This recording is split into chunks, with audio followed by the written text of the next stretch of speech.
Money FM 89.3. Best of breakfast. The bigger picture, only on Money FM 89.3. Good morning. Welcome to The Bigger Picture with me, Audrey Siek. And today we're talking about how innovation is reshaping the luxury space. New reimagined experiences for a new generation of high net worth shoppers and travelers.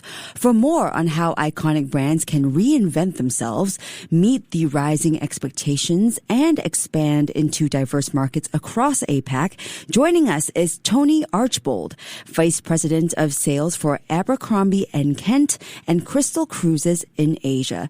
Tony, thank you so much for being here with us today. Good morning. It's my pleasure, Audrey. It's good to talk to you. It's great to talk to you as well. Now, you've spent more than 40 years, Tony, in the luxury sector.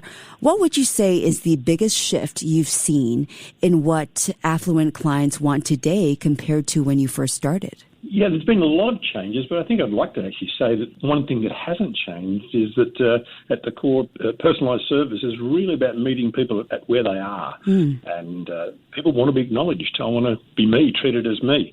What has changed is a greater awareness of what the possibilities are and what's being delivered. So there's a much bigger range of product available out there. I mean, 40 years ago, first-class air travel and a five-star hotel and maybe dinner at a Michelin restaurant was what most people saw as luxury. But now the main thrust has moved to experience. So we've seen this main big growth in areas of adventure luxury, so expeditions, safaris, trekking. Wellness travel has just gone through the roof. It's so popular now. And, of course, cruise. I mean, cruise used to be just contemporary mass-market cruising, but now the precision down into expedition cruising, into luxury cruising, is really been fast-growing over the last 15 years. Okay, and we hear so much about personalization these days, to your point, and true luxury often lies in the details, right? So how are the brands you're working with using innovation to craft even deeper, more meaningful experiences that really stand out for today's high net worth clients? Well, I mean, personalisation is the key and the essence of that. It's, as I said before, it's to acknowledge each person as an individual and to treat them as such. So, and primarily that just means to listen to them and to unobtrusively observe that client and then remember what you learn and to use that information. A lot of us gather information but never actually turn it into practical outcomes. So we've got to be able to do that. The key for delivering it for us across the whole Abercrombie and Kent Travel Group has been and always remains the people that we've got. We're exceptional at listening and observing, asking the right questions and then acting on that. The power of new CRMs, client relationship management tools, are essential. I mean, I may remember what you drank at the last meal, but my colleague upstairs mightn't. And next time when you come back in a year's time, I probably won't remember what drink you like. So being able to record that and to be able to keep that. Also, what type of pillow did you want in your room? Did you want a blanket or a duvet on your bed? Wow. What did you drink in your bar? What did you leave behind? Did you like a red or a white? What sort of suite do you want? Where do you want it positioned? Which seat in the restaurant? That sort of thing. So to be able to record that and then to be able to utilise it is really, really important. Same as post-trip surveys. To be able to make them accessible, easy to complete, and then to be able to take that data and translate that into an experience for the next time they come back or for the next clients to come back. So, the cumulative effect of data is really critical these days, and then what I do with it. Yeah. So it's just having it sitting in a warehouse. You've got to be able to use it. Yeah, it seems like the data that you collect is wide-ranging. Asia is also famously diverse now. APAC is fast becoming the global hub for luxury spending. What are some of the fresh strategies you're using to capture and expand into this key demographic? Yeah, as you mentioned, it's incredibly diverse, Asia. I mean, Japan has not much in common with India, for instance, everything in between, every other country. So I don't talk about an Asia strategy because every country needs its own strategies. We reach across those market boundaries. But in the end, it's about that acknowledging each person as an individual, not just as a person from a separate country, but as an individual. So we work closely with our key trade partners in the area because they're the experts on the ground.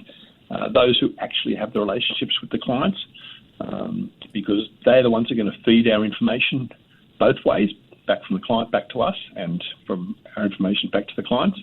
We see that most clients in Asia want primarily an international experience, but they also want some familiarity about home too. So, just making some small variations to menus, having various Chinese or Japanese or Malay food on board on the menus for a breakfast or for dinners.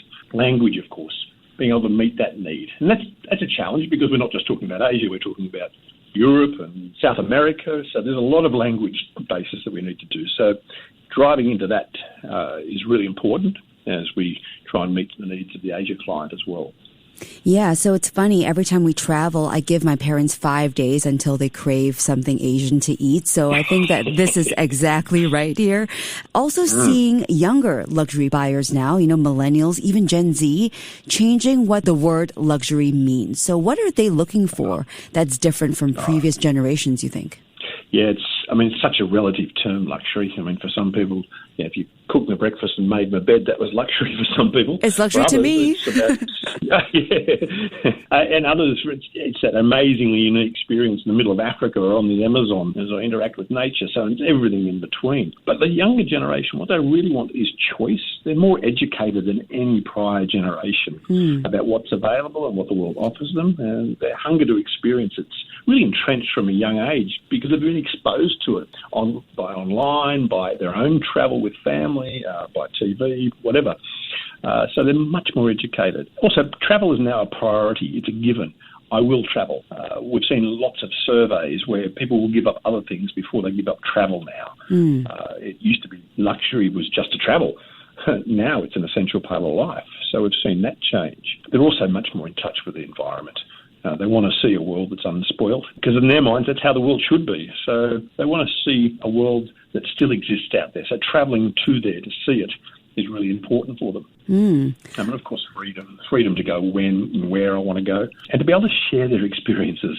It's a really sharing generation. So being online at least some stage of most days is critical, so they can actually share with their friends, their family, or just their online fan base about what they're doing and where they are. But most of all, they still just want to be acknowledged as individuals. Yeah. I don't think that's changed from generation to generation.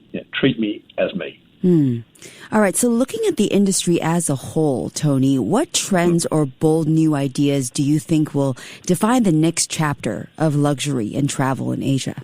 I think there's no doubt that travel in Asia is going to be defined by the millennial and Gen Zs that are coming through now. En masse, they're the wealthiest travellers the world's seen, and that's going to drive change in the marketplace. We'll see it fast changing as well as suppliers are going to respond to that. To meet that demand. We're seeing adventure travel, as I mentioned earlier, that desire to get out and really be in touch with the world, and the term live slowly, to take a breath, to get away from the hustle and bustle of daily life and to just breathe in the world. I think we are seeing that change, and I think travellers in Asia want to do that. There's an intensity about the environment in Asia, and to be able to escape that for a while is going to really push that. You mentioned about travelling with your parents. The growth in multi-generational travel is just huge. Yeah. 2 and 3 generations travelling together, and sometimes more. We see that on the cruise lines in particular, but we also see it for expedition cruising, but also safaris as well, to be able to share as a family a great experience. And out of Asia, because of the close family connections, we really are seeing a big change there. But we're also seeing the growth of Asia, the individual explorer. I know coming from Australia, it's almost a rite of passage for an Australian to disappear post-university for a year or maybe even 2 overseas. I think we're starting to see that come out of Asia as well. A lot more people wanting to travel individually and to explore the world and find a new meaning in the world out there.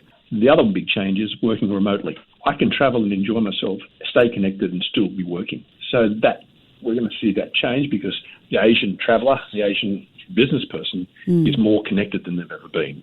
So we're seeing that trend across. They can be on safari, but that night get online and do some work. Yes. They can be on a ship in the middle of the Mediterranean, but be sitting on the back deck doing emails and even doing Teams meetings. So we're seeing that connectivity, so the ability to be free and travel and do work at the same time. Yeah. So much to look forward to. And Tony, I'm going to want to take a trip very soon thanks to this conversation. Tony, thank you so much for sharing your insights with us today. Really appreciate it. My pleasure. Anytime, Audrey. You have a great day. Thank you. You too. That was Tony Archbold, Vice President of Sales for Abercrombie and Kent and Crystal Cruises in Asia. Keep it here on Money FM 89.3. Before acting on the information on Money FM, please consider if it's suitable for your own investment objectives, financial situation, and risk tolerance. To listen to more great interviews, download our podcasts at audio.sg or download the audio app. That's AWEDIO, audio at the App Store and Google Play.